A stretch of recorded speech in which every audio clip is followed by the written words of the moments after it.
Hey guys, it's Chef Kinsey from my kitchen once again. Today we are going to be making pumpernickel bread. So I have several ingredients that I'll be using today. I have 2 cups of warm milk, 2 tablespoons of vegetable oil, 4 tablespoons of molasses, 3 1/4 cups of bread flour, 1 1/3 cup of rye flour. I have a 1/2 cup of cornmeal, 1 1/3 teaspoons of salt, 2 2/3 of a teaspoon of active dry yeast. I have 4 tablespoons of cocoa powder, and I have 2 2/3 of a tablespoon of brown sugar. So first I'm going to start off by putting all of my dry ingredients into my mixing bowl so that they can get incorporated. And my little spatula.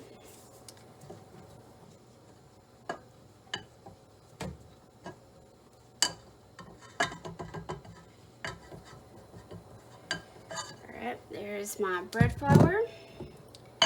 Now for my cornmeal.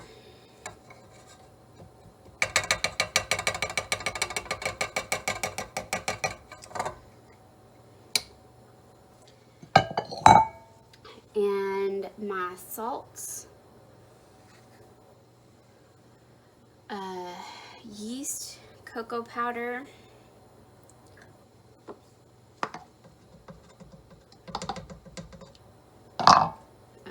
cornmeal. There's my cornmeal. I dumped bread flour in it earlier.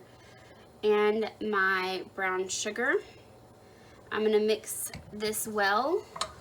And so I've got a whisk attachment in there so that it'll whisk it real well.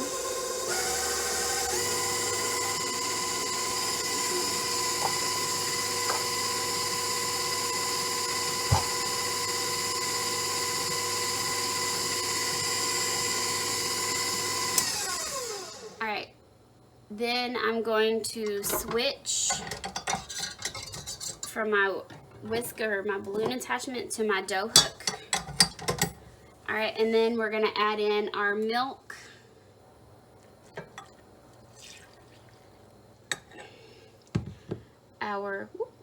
I just made a mess. I need to measure out some more vegetable oil.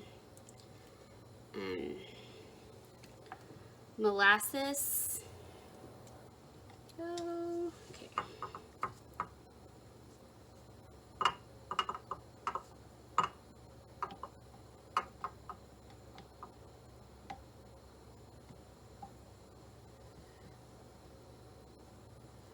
I did this when I was measuring it out, but I didn't do it when I poured it in here, is that if you add a little bit of cooking spray to that, it helps it come out super easy.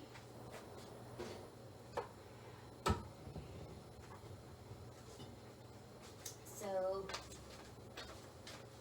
I'm going to add another teaspoon. I think that's about what I dumped out on my counter. Yay for me. I'm not going to measure it over my mixing bowl in case I accidentally run over like that. Alright. So I'm going to put this up. I'm going to let it rotate and get all mixed in together. Once it's fully incorporated,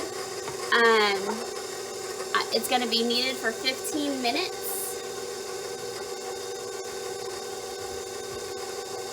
So I will show y'all what it looks like when it's all incorporated. Okay, so here's what it looks like fully mixed in and incorporated. See how it's all sticking together. I had to add a little bit more bread flour to get it because it was a little wet. So I'm going to let this go for 15 minutes and just sit there and knead. And then I'm going to put it into my oven to proof because my house is kind of cool. So I have my oven set to proof. So as soon as I'm done with that, it's going to go in the oven, and I'll show y'all that whenever I get there.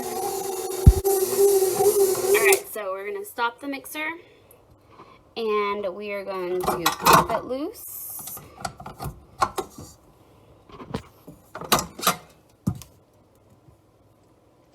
And then, okay, so we have popped it loose.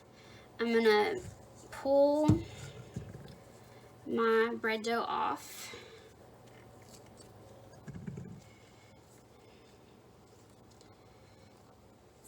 and dense. I'm gonna put a little vegetable or canola oil on it. Kind of mash it down into a nice. Alright, this is gonna help it rise up the sides. So I'm just gonna take it, kind of flip it over so that it gets all in the bowl and it gets on the bread itself. So just keep kind of turning it a little bit. All right, and then we're gonna cover it with some plastic wrap. Kind of take some of that oil off my hands a little bit.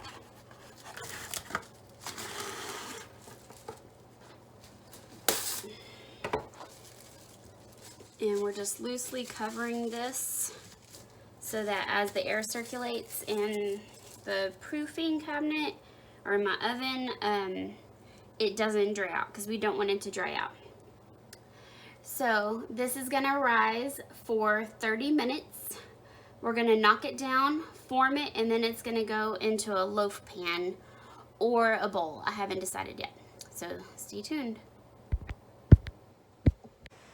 Okay, so here is my pumpernickel dough bread dough out of my proofer. We're gonna kind of just punch it down. You can hear that oil. Okay, it's nice and warm. So we're gonna shape it, and it's gonna go into this loaf pan right here. I've decided I want it in a loaf so that I can make sandwiches out of it. So I'm just kind of shaping it. Slide that over. And then knead it a little bit.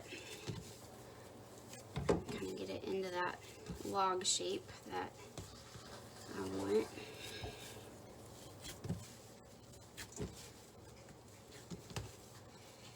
Okay. I'm going to go into my loaf pan. We're going to let this rise for about another hour, and then it's going to go into the oven.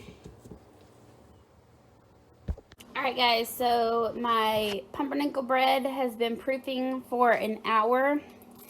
It has risen quite nicely. It is now going to go into my preheated oven at 375 for about 30 minutes, or until it's cooked all the way through. So I'm just gonna pop that on in there. Oop, oop, oop. Okay, we're gonna go in at an angle. All right, so setting the timer for 30 minutes. Okay, I've pulled my pumpernickel bread out of the oven, and to make sure that it was done on the inside, I popped a thermometer into it, and my thermometer, as you can see, is reading 217. And you want to make sure that your bread is cooked at least until 190, closer to the 200 mark. So our bread is done, so I'm going to let it cool, and then we will cut into it.